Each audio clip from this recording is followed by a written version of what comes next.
Assalamualaikum and good evening to Dr. Farida and my fellow classmates.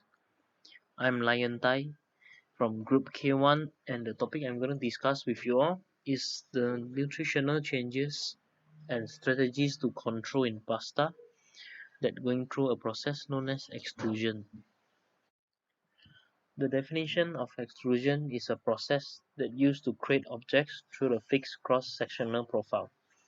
This technology is firstly invented for metal production such as alloys, aluminium, and other soft metals.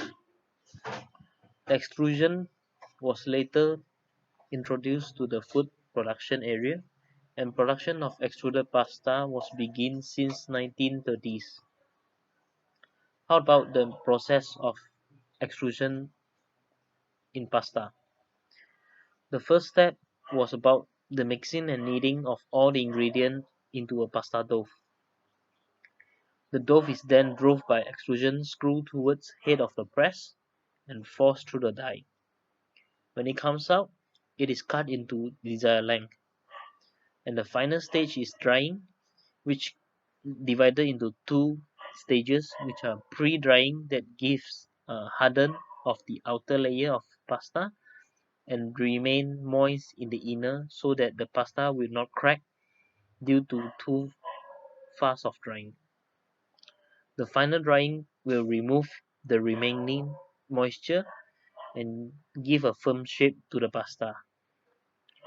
Different incisions in die will give different shapes and patterns to the pasta. So what are the differences between extruded pasta and raw pasta? Extruded pasta is industrially processed and had become the major supply in market, while raw pasta are basically handmade and homemade. The advantages of extruded pasta: they have a high productivity, nice appearance, texture, and longer storage time compared to the raw one. They are even fortified with vitamins and minerals. The disadvantages of extruded pasta are due to heat and shear during extrusion that makes the nutrients destructed or damaged. There may be adding of food additives and preservatives that can be harmful to human body when they exceed a certain level. Well, let us discuss about the nutritional changes in macronutrient under the process of extrusions. For carbohydrates, partial starch gelatinization and fragmentation will increase the digestibility of human for the carbohydrates. Shear and high temperature will create reducing sugar from complex of carbohydrates, and the example can be the loss of sucrose up to 20% in the total content. Promote of Maillard reaction is also a nutritional changes in extruded pasta that will affect the color and flavor to the final product. Starch are broken down into smaller molecules. They become more stickiness, and this will increase the risk of dental caries. For protein, there are minimal changes due to low total content in the pasta. High temperature and shear also promote Maillard browning in protein, and an example is a loss of lysine. The denaturation of proteins will improve also the digestibility to human body. The denaturation of enzymes and enzyme inhibitors will give a good control of allergenic properties. In lipids, usually lipids content are low in extruded food because it may cause error to the extruder or the machine if they are high in fats or lipids. Um, Due to the extruded process, lipid oxidation is limited because of denaturation of lipotic enzymes, which will increase the quality and shelf life of the product. Formation of starch and starch lipid complexes will also increase the oxidative stability so that the oxidation of lipid will not occur easily. There are also studies that show no effect on unsaturated lipid, so no cis trans isomerization occur to manipulate the essential lipid for human. There are also nutritional changes in micronutrient due to the process of extrusion.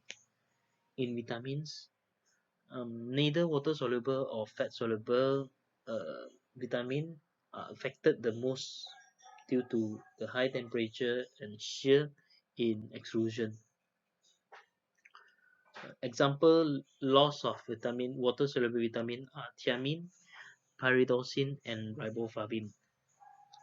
While for fat soluble vitamin, 50% destruction of beta carotene are studied or shown tested in many of the researchers. There are also significant decrease in tocopherol, which leads to a loss of vitamin E. In minerals, the process extrusion will remove mineral binding phosphate, which improve the absorption of minerals in human body. There are possible accumulation of metal from extruder, which encounter as a chemical hazard that can be preventable by periodically replacement or refurbish. For other micronutrients, some minor substance such as anti-nutrient or natural toxin is destructed during the process of extrusion. There are also reduction of phenolic compounds in the extruded pasta by its high temperature and force pressure. When it comes to the strategies to control nutritional changes in extruded pasta, I think most of you will be famous of the fortification of bioactive compound and vitamins, which are already practiced in most of the production of pasta. Examples such as folate and beta carotene are added or fortified by spray technique after the extrusion. Besides, there are also improvement of protein content such as soya and whey protein. Soya protein have the ability to form gels, and whey protein that are high in protein and low in saccharide, which fulfill the requirement of healthy trends now. There are also an interesting strategies in control the nutritional changes, which is adding of cricket powder, which sounds ridiculous to most of you. It is believed in high nutritional value and also low in market price. And several studies and tests has been done, and the result surprisingly it had shown increase in nutritional composition and even cooking and textural properties after adding the cricket powder. Well, high sensory evaluation and acceptability by consumer had been proved by several tested, and it's shown the adding of cricket powder is success in the strategies to control the nutritional changes of pasta. Well, these are all the things that I wanted to share with you all, and hope thanks for lending me your ears, and I hope you all will have a Hari Raya and a happy holiday for you all. Thanks. Thank you.